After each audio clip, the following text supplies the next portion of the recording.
આપણે પરબધામમાં એન્ટર થઈ ગયા છે। તો ફાઇનલી ગાઈઝ આપણે પરબમાં ભૂગી ગયા છે। તો હવે આપણે એક જ વિડીયોમાં આપણે બધું જાણીશું કે કેવી રીતના રસોડું થાય છે, કેવી રીતના નેજા ચડે છે, એ બધું આપણે એક જ વિડીયોમાં જાણવાનું છે। તો બન્યા રહેજો મારા વ્લોગમાં અને કન્ટિન્યુ વ્લોગ જોજો, તમને બધું જ જોવા મળશે કેવી રીતના રસોડું થાય છે, કેટલા માણસોનું ખાવાનું થાય છે, કેટલી ભીડ છે, કેટલી ટ્રાફિક છે, આ બધા જ એક જ વિડીયોમાં તમને જોવા મળશે। મારી ચેનલમાં ન હોય તો લાઇક કરજો, શેર કરજો અને સબસ્ક્રાઈબ કરવાનું ભૂલતા નહીં શાયર પ્રવીણને। તો ચાલો આપણે હવે બતાવીએ નેજા ને કેવી રીતના બધું થાય છે એ આપણે। તો મિત્રો તમે જોઈ શકો છો કરશનદાસ બાપુ સ્ટેજ ઉપર આવી ગયા છે। તો હવે કરશનદાસ બાપુ નેજા કેવી રીતના ચડાવે છે, કેવી રીતના દોરી ખેંચે છે, એ બધું આ વિડીયોમાં જોવા મળશે તમને। અને આ કરશનદાસ બાપુ જે પુષ્પનું આપણે જે આગળ વિડીયોમાં જોશું એ પુષ્પમાં ચાલી અને કેવી રીતે એનસીસીના ક્રેડિટ દ્વારા તેની સાથે આવે છે અને કેવી રીતના નેજા ચડાવે છે તે પણ આગળ વિડીયોમાં આપણે બતાવવામાં આવ્યું છે। તો ચેનલમાં તમે બનાવી રહેજો, આ વિડીયોમાં બધું જ બતાવવામાં આવ્યું છે।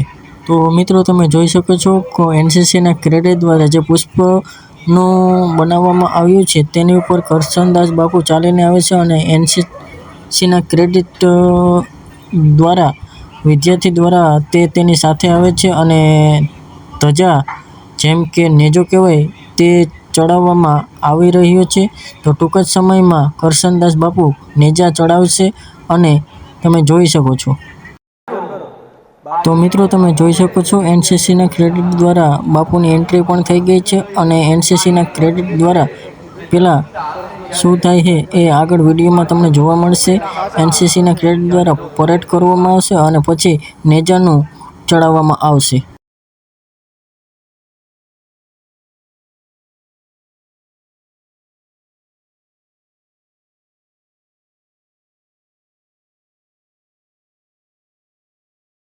આશીર્વાદ ભક્તોનો વિશ્વાસ ચારે દુર્યોધનની એવી અતૂટ ધરતી એટલે આ પરમ ધામની ચેતનવંતી ધરતી છે। ત્યારે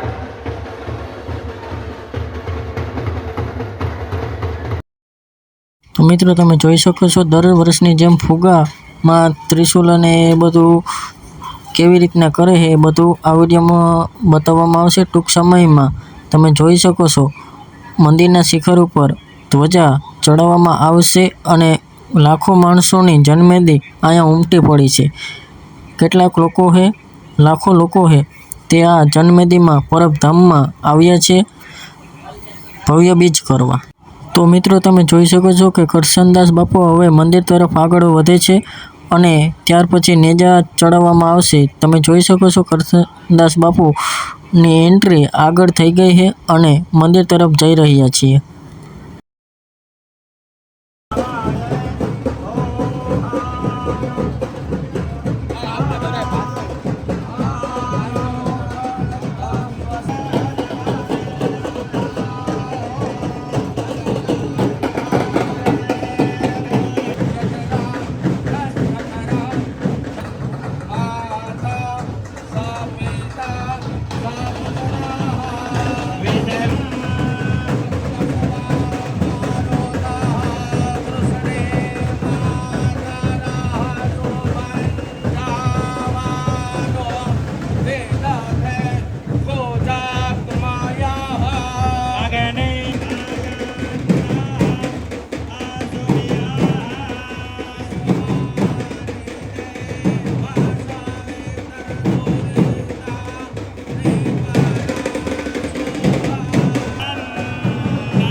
સુંદર મજાની આ ચેતન બનતી ધરતીના આંગણે બરોબર આકાશ તરફ નજર કરો.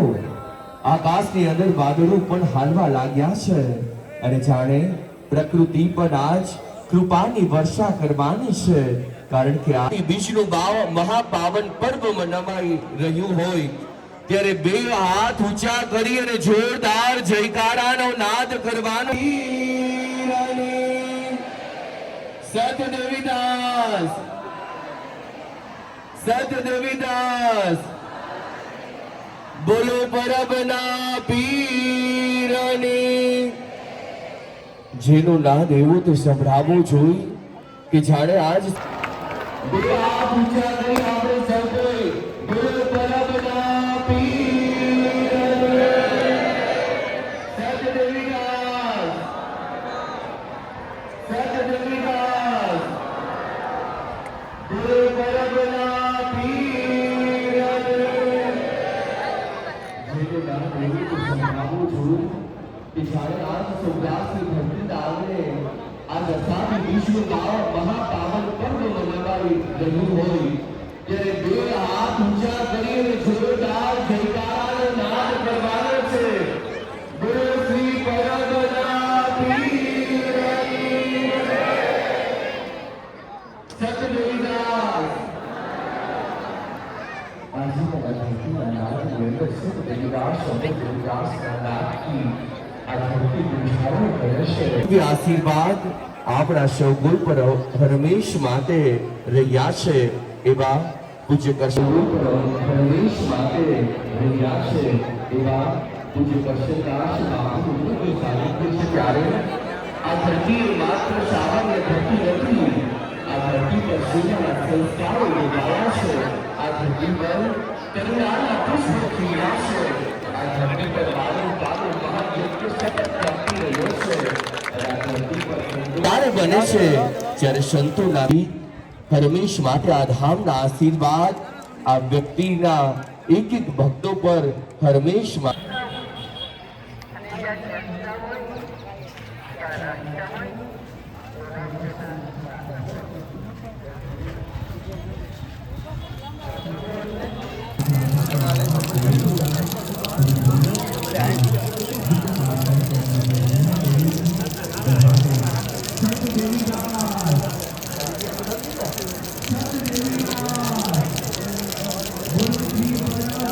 બાપુ શાંતિ શ્રદ્ધા અને શુદ્ધતાનું જીવન છે અને એટલા માટે જ પૂજ્ય બાપુ મેઘરાજા પણ પોતાના તમામ હેત આજ આકાશી માર્ગોમાં વર્ષાવા આજ ઉત્કૃષ્ટ થયા છે.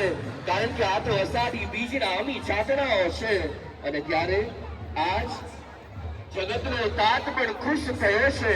નવીના ગિરનારની ધરતીના આંગણે આવ્યા છે.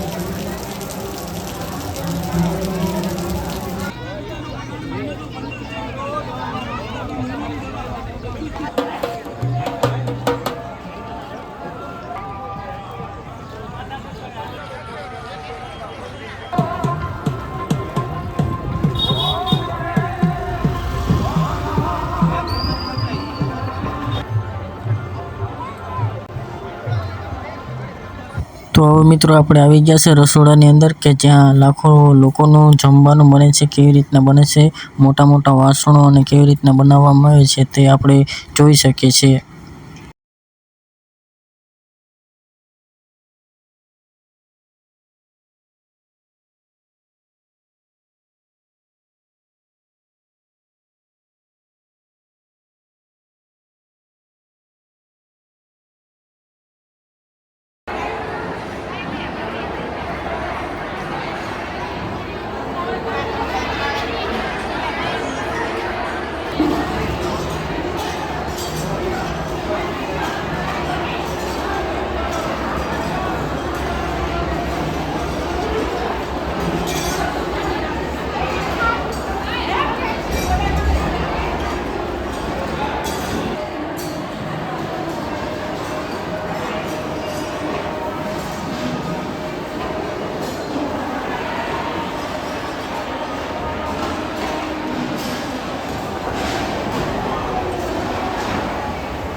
મિત્રો અત્યારે જો આ રીંગણાનો ઢગલો પડ્યો છે બરાબર, હજારો કિલો રીંગણા છે.